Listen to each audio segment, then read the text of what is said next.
Shalom, shalom, peuple du Seigneur. Nous bénissons Dieu ce matin pour ce moment qui nous accorde encore de venir nous tenir ce matin pour continuer notre programme matinal. Amen. Ce même Dieu d'Abraham, Dieu d'Isaac, me fait grâce, me donne la force d'être là encore après avoir passé un moment de break. Amen. Je m'excuse vraiment pour ce moment de silence. Amen. Ce matin, nous revenons encore dans notre programme comme nous avons l'habitude de le faire. Amen. Alors, ce matin, nous allons parler de la naissance spirituelle. Amen. Car c'est un élément très important pour tous ceux qui veulent vraiment voir le royaume des cieux. C'est-à-dire entrer dans le royaume de notre Père pour passer l'éternité. Et c'est impératif pour tous ceux qui se disent chrétiens de pouvoir vraiment décrocher cette nouvelle naissance qui est difficile vraiment, où nous sommes vraiment en train de tâtonner nuit et jour pour l'obtenir. Mais par la grâce que Dieu nous accorde, je pense, comme il a dit lui-même, rien n'est impossible à celui qui croit. Amen. Avec notre propre force, c'est impossible. Mais si nous croyons au Seigneur, par la grâce qu'il nous accorde, on pourra décrocher ce ticket qui va nous amener directement vers l'éternité de nos âmes. Amen. Alors, nous revenons encore ce matin. Nous allons méditer dans le livre de 1 Corinthiens, chapitre 15. Amen. Alors, nous allons commencer à partir du verset 42 jusqu'au 49. Amen. Le Seigneur nous dit ceci. Ainsi il est écrit. Ainsi en est-il de la résurrection des morts. Le corps est sémé corruptible. Il ressuscite incorruptible. Il est sémé méprisable. Il ressuscite glorieux. Il est sémé infirme et ressuscite plein de force. Il est sémé corps animal et ressuscite corps spirituel. S'il y a un corps animal, il y a aussi un corps spirituel. C'est pourquoi il est écrit, le premier homme, Adam, devient une âme vivante, mais le dernier, Adam, est devenu un esprit vivant. Mais ce qui est spirituel n'est pas le premier. C'est ce qui est animal, ce qui est spirituel vient ensuite. Le premier homme tiré de la terre est terrestre, le second homme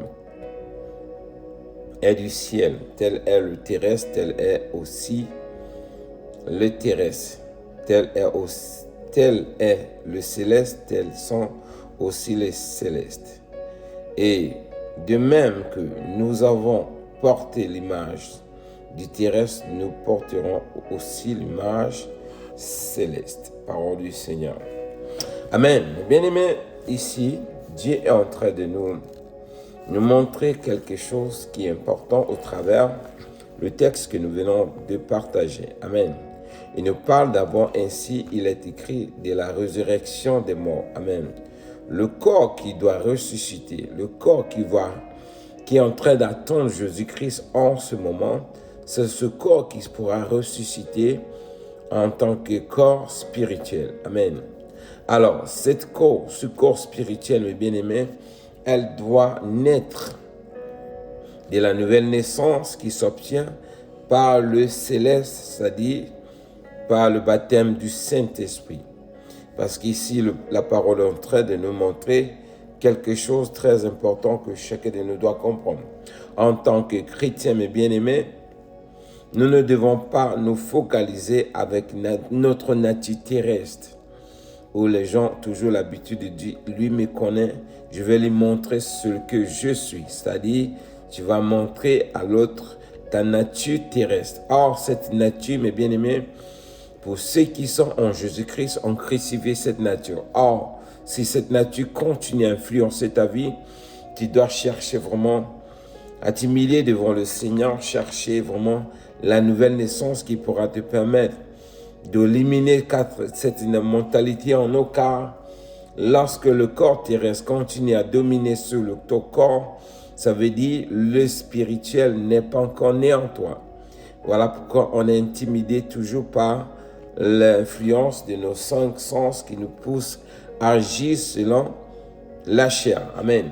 Alors, le Dieu d'Abraham ici nous parle des cas de 2 êtres humains qui sont nés dans ce monde. Il parle d'abord de la première personne que Dieu a créé de la poussière à la personne d'Adam, qui était terrestre. Lui, il est sorti de l'argile et Dieu souffle en lui, il devient un être vivant. Mais la nature de la poussière ne peut pas hériter, ne peut pas porter la naissance spirituelle tant que la chair n'est pas crucifiée. Amen. Il est écrit, mes bien-aimés, celui qui, comme il dit, tout ce qui est terrestre reste terrestre, ce qui est spirituel, céleste aussi est terrestre.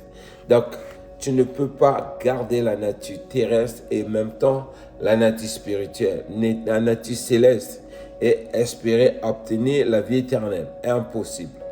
Tel que l'être spirituel qui est à la personne de Jésus, lorsqu'il est né de Marie et lorsqu'il est mort, et la nature spirituelle est sortie en lui, c'est ça qui a été ressuscité. Or, pour tous ceux qui se disent chrétiens, mes bien-aimés, ceux qui vivent en tant que chrétiens dans ce monde, ils ont crucifié la nature d'Adam en eux et ils vivent désormais en nature de l'être spirituel qui est descendu du céleste. C'est celui-là qui s'accorde en esprit, qui marche selon la parole qui est venue du ciel à la personne de Jésus-Christ. Donc, c'est ceux-là qui sont conduits par la seigneurie de Jésus-Christ, qui est leur roi, qui est leur sauveur, qui est leur maître. Et c'est lui qui gouverne dans leur vie, c'est lui qui influence la nature du céleste, c'est qui influence la nature que ces gens se la portent. Alors, en tant que chrétien, mes bien-aimés, la parole est en train de nous parler de la résurrection. C'est qui, la nature qui pourra être ressuscitée, ce n'est que la nature des êtres humains qui portent la nature céleste à la personne de Jésus-Christ, qui est l'être spirituel, qui nous a communiqué cet être au travers la nouvelle naissance que nous avons acquis au travers la parole du Seigneur le jour où nous avons reçu l'évangile et on a fait la déclaration devant l'assemblée que désormais je porte la marque du Seigneur et désormais ce n'est pas moi qui vis, ce n'est plus moi qui vis en moi, mais c'est lui qui vit en moi. Étant donné c'est Jésus qui vit en nous, étant qu'il est ressuscité, ça qui nous accorde également la grâce de profiter de la nature qui est ressuscitée en lui. Parce qu'il dit bien, mais bien aimé, il dit ceci, dans le verset 45, c'est pourquoi il est écrit le premier homme, Adam, devint un âme vivant, mais le dernier Adam est devenu un esprit vivant. Mais verset 46, mais ce qui est spirituel n'est pas le premier. Amen. Donc, si le jour où nous avons accepté le Seigneur, Jésus-Christ comme Seigneur et Sauveur, ça c'est notre première nature que nous avons acquis de nos parents. Amen. Alors, en tant que chrétien, si cette nature continue à influencer notre vie chrétienne, ça veut dire la nouvelle naissance qui s'obtient au travers la déclaration que nous avons faite en acceptant l'évangile, ça n'a pas d'influence sur nous, ça veut dire nous restons en tant qu'être céleste qui est fermé de la poussière. Car nous devons comprendre, la chair ne peut pas faire la volonté de Dieu.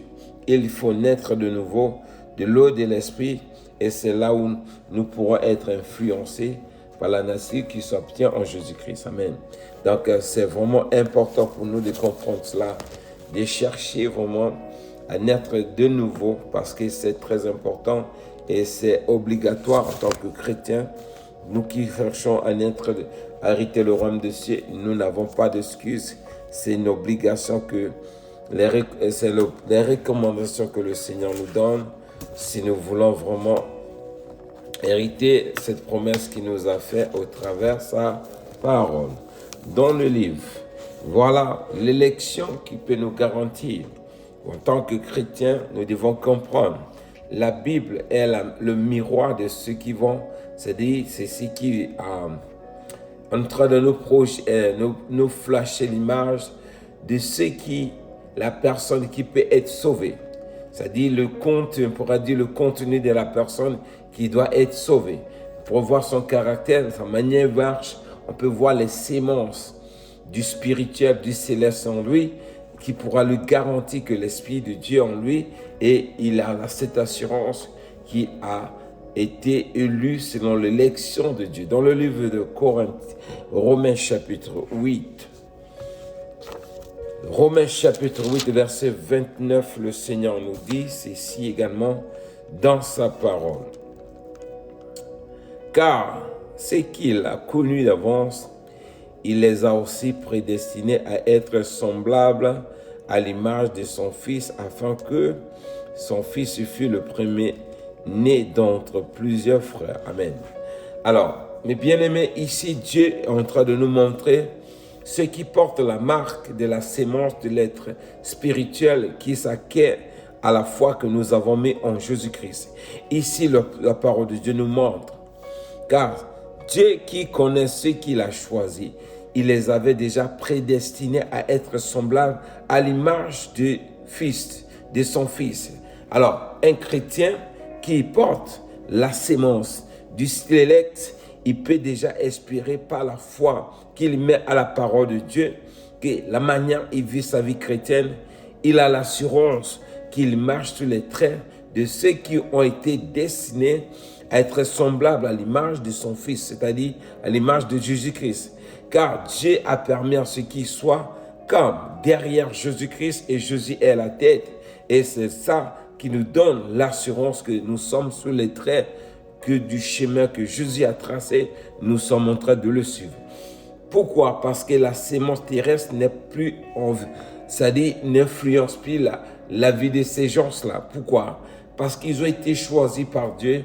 L'élection que Dieu les a accordée à naître de l'eau et de l'esprit, ça les identifie carrément à l'image de Christ et qui marche semblable à Jésus-Christ. Alors, en tant que chrétiens, mes bien-aimés, si nous n'avons pas cette sémence en nous, nous devons vraiment nous efforcer.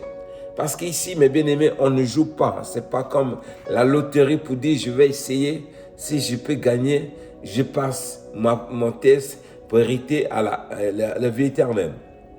Nous savons, nous sommes sauvés par la grâce en Jésus-Christ. Mais cette grâce, mes bien-aimés, nous permet de recevoir aussi la plénitude de la grâce que Dieu donne à tous ceux qui sont prédestinés à être semblables à Jésus-Christ. Ce n'est pas par la force, c'est la grâce là qui nous donne le contenu de tous ces caractères afin d'influencer tous nos cinq sens et que désormais l'Esprit de Dieu qui doit régner en nous et c'est ça qui nous conduit pendant que nous attendons la venue du Seigneur. En tant qu'enfants de Dieu, nous n'avons pas d'excuses, mes bien-aimés, car l'enfer existe. Chacun de nous doit savoir qu'il existe l'enfer. Si je dois passer l'éternité, si je veux être sauvé, je dois crier pour que je puisse, Dieu m'accorde la grâce d'être parmi ceux-là qui sont prédestinés à recevoir cette grâce pour hériter le royaume, le salut de leurs âmes, afin d'y passer l'éternité vers son Créateur. Amen. Dans le livre de 2 Timothée, chapitre 2, le verset 18 à 19, le Seigneur ajoute également ceci dans sa parole. Il dit, qui se sont détournés de la vérité, disant que la résurrection est déjà arrivée et qui renverse la foi de quelques-uns. Amen. Néanmoins, le solide fondement de Dieu reste debout et avec ses paroles, celui qui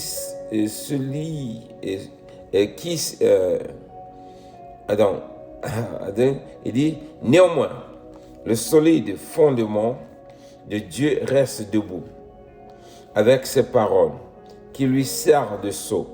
Le Seigneur connaît ce qui lui appartient.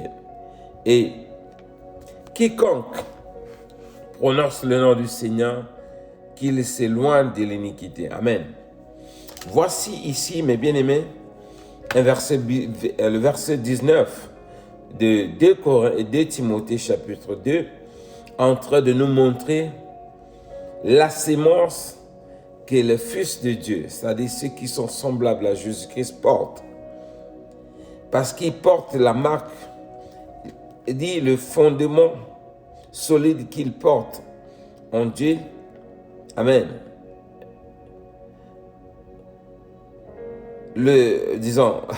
Excusez-moi plutôt. Il dit, c'est-à-dire ceux qui sont devenus semblables à Jésus-Christ, ce qui garantit leur salut, c'est la marque qu'ils portent en Jésus-Christ, c'est-à-dire le sceau de l'Esprit que Dieu a marqué en eux. Ça, c'est le sceau là, c'est comme le cachet que Dieu les a identifiés, qui les identifie à l'image du Fils de Dieu. Et leur caractère, mes bien-aimés, elle s'accorde toujours à l'image de Jésus-Christ. Et ceux-là, ils dominent sur le pouvoir du péché, car le péché n'a plus d'influence en eux. Pourquoi? Parce que c'est eux qui dominent sur le péché. Pourquoi? Parce que la nature céleste en étant en eux, le Saint-Esprit qui est avec eux, ça les enseigne à craindre Dieu et à marcher dans la lumière que Dieu a mis en eux. Et ceux-là n'ont plus le pouvoir de lutter entre le péché et la vie éternelle et la lumière de Dieu. Pourquoi? Parce qu'ils ont été affranchis, le pouvoir du péché n'a plus le pouvoir, n'a plus la force de dominer sur leur foi. C'est eux qui dominent maintenant, désormais sur la sémence corruptible de l'homme fait selon la poussière. Alors, ce sont des faits, mes bien-aimés, que chacun de nous doit comprendre afin de se forcer à vivre vraiment comme le Seigneur nous recommande, parce que les temps sont mauvais, mes bien-aimés. Nous ne savons pas ce qui peut arriver demain, mais ce qui peut nous garantir, c'est l'élection que Dieu porte vers nous au travers la sémence qu'il nous donne, au travers sa parole. Amen. Si nous marchons dans ces traits-là, nous pouvons avoir vraiment l'assurance que Dieu est avec nous, et je fais partie de ceux qui vraiment ont reçu la marque du Seigneur. Le témoignage que je porte m'atteste que vraiment Jésus-Christ, je vis en Jésus-Christ, et ce n'est plus moi qui vis, mais c'est lui qui vit en moi. Amen. Dans le livre de Romains chapitre 11, verset 2, ajoute également ceci. Je leur rends le témoignage qu'ils ont du zèle pour Dieu. Non, ça c'est le verset 11, excusez-moi plutôt. Le chapitre 11, plutôt le verset 2. Dieu n'a point rejeté son peuple qu'il a connu d'avance. Ne savez-vous pas ce que l'Écriture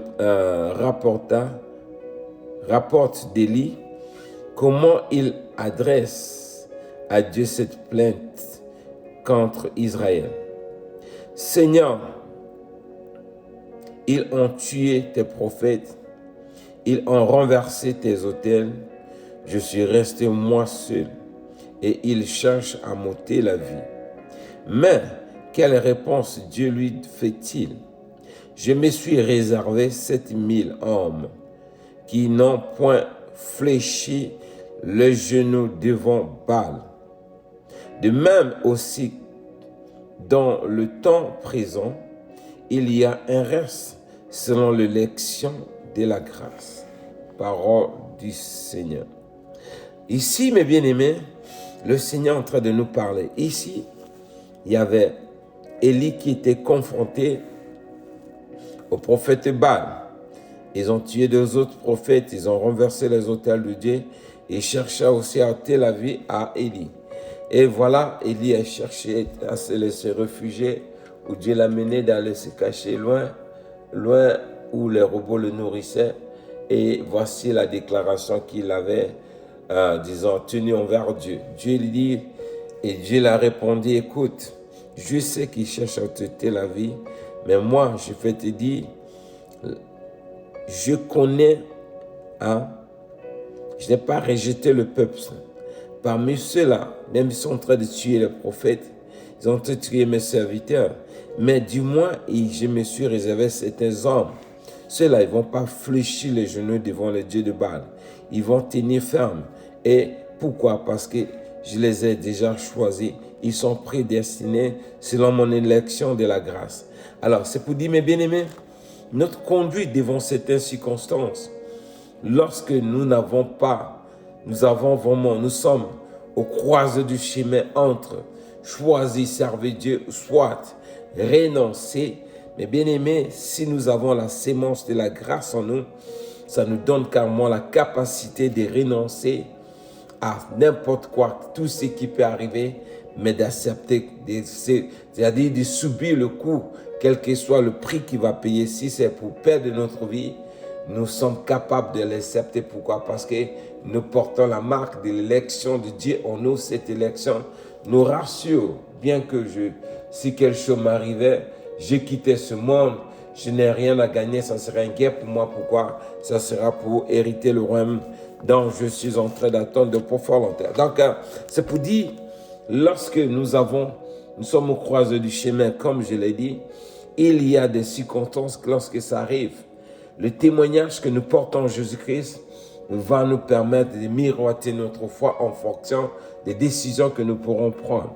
Mais lorsque nous sommes en face de dormir et nous n'avons même pas du mal à résister contre cela, ça veut dire que nous sommes encore sous l'influence de l'homme terrestre qui marche selon les sentiments qui sont animés par ces 5 sens. C'est ceux-là qui réfléchissent, c'est ceux-là qui cherchent à raisonner. Mais par contre, lorsqu'on est né de nouveau, mes bien-aimés, on a crucifié toutes nos chairs. Nous ne vivons plus nous-mêmes qui vivons. Ce n'est plus nous-mêmes qui vivons, mais c'est Jésus-Christ qui vit en nous. Voilà pourquoi Jésus-Christ a dit ceci dans sa parole à un certain Nicodème, comme il a dit dans le livre de Jean, chapitre 3, le verset 3. Le Seigneur nous a dit, nous parle ceci. Dans le livre de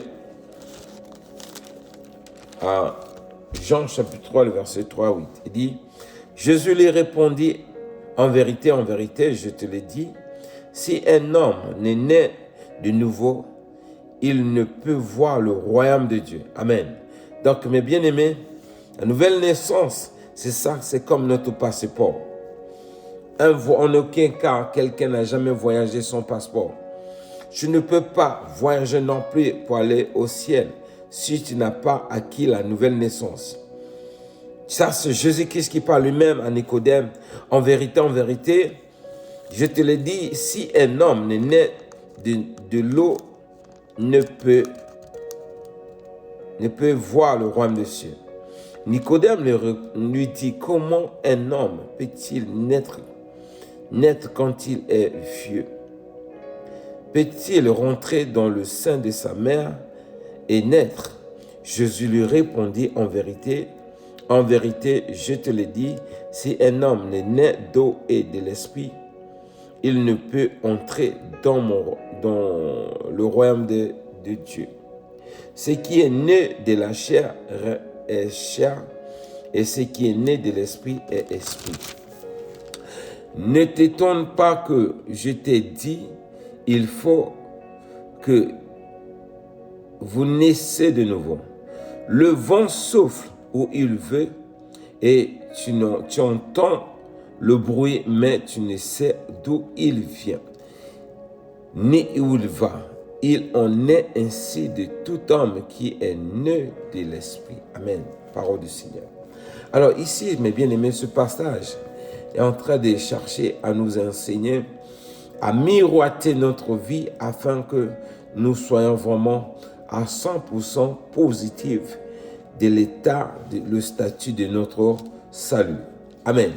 Parce que si vraiment tu as encore du mal à lutter entre le péché et la vie chrétienne, mais bien aimé, c'est que tu n'es pas encore mort en Jésus-Christ. Ce n'est plus Jésus, ça veut dire que Jésus ne vit pas encore en toi. Parce que si tu as crucifié ton corps, tu es mort avec Jésus-Christ et lorsqu'il est ressuscité, mais bien aimé, quelqu'un qui est cadavre, une fois que tu meurs, tu meurs.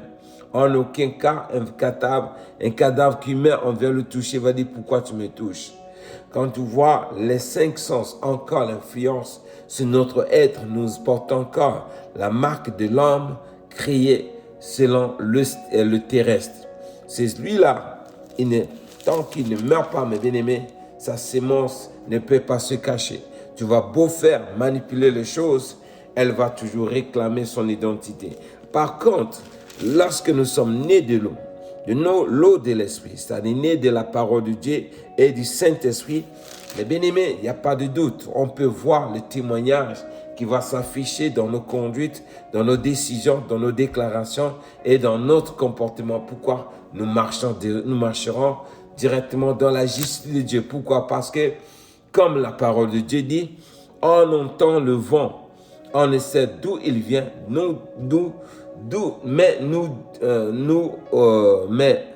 d'où il va.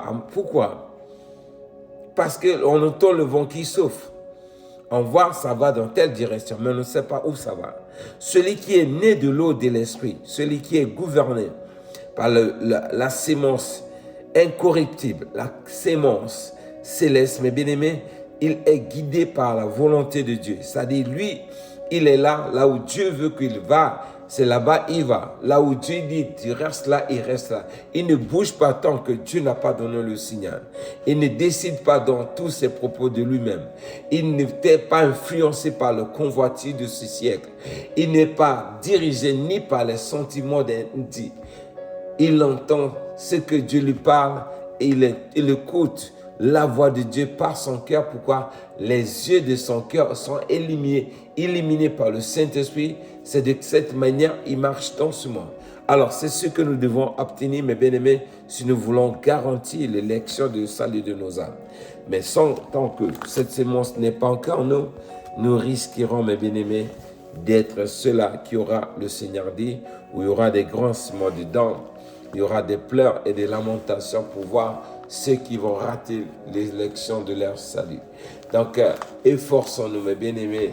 Et rien n'est tard. Chaque jour que Dieu nous renouvelle le souffle de vie, il nous accorde sa miséricorde, sa grâce de faire partie parmi ceux qui vont recevoir la grâce d'obtenir le salut de nos âmes. Donc, c'est un peu ce qu'on avait à partager ce matin. Que Dieu nous bénisse, que Dieu nous protège. Shalom, shalom. On se retrouve prochaine fois par la grâce de Dieu. Votre frère Nikiz.